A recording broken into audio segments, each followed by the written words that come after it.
মূল মন্ত্র শহীদ প্রেসিডেন্ট জিয়াউর রহমান যে আদর্শ স্থাপন করেছেন এবং সেই আদর্শের মাধ্যমে মুসলমান হিসেবে পৃথিবীতে সর্বোচ্চ আদর্শ নিয়ে সর্বোচ্চ মানবতা বোধ নিয়ে আমরা ছড়িয়ে ছিটিয়ে আছি।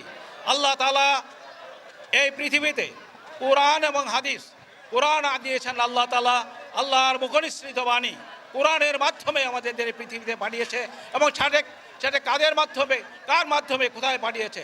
হযরত মুহাম্মদ সাল্লাল্লাহু আলাইহি সাল্লাম, যিনি আমাদের বিশ্ব নেতা, যিনি আমাদের পথের পথিক, যিনি আমাদের এই কাল এবং কালের পথ নির্দেশক, তার মুখনিসৃত বাণী সেটা হচ্ছে আল্লাহর বাণী। সেটা দিয়েছে আমাদের কাছে আমাদের এই মানুষের মধ্যে মানুষের মঙ্গলের জন্য, মানুষের কল্যাণের জন্য, মানুষ যাকে সুখে শান্তিতে থাকে সেই জন্য। কিন্তু আমরা সেই আদর্শ যখনই চ্যুত হই, যখনই আমরা পথভ্রষ্ট হই, তখনই আমরা এরকম বিপাকে পড়ে যাই। আমাদের মুখে হাসি নেই।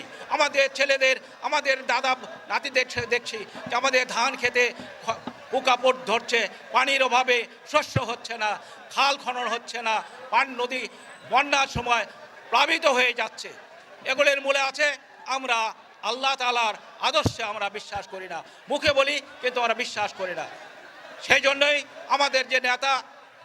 আমাদের নেতা শহীদ প্রেসিডেন্ট জিয়াউর রহমান প্রথম এই আদর্শ স্থাপন করলেন এবং ক্যানাল ডিগিং যেটা বলে খাল খনন প্রচার করলেন এবং খাল খননের মাধ্যমে আমাদের ভাগ্য উন্নয়ন এবং খাদ্যশস্য দ্বিগুণ করার জন্য তিনি যে প্রকল্প নিয়েছিলেন সেটা সফল হয়েছিল।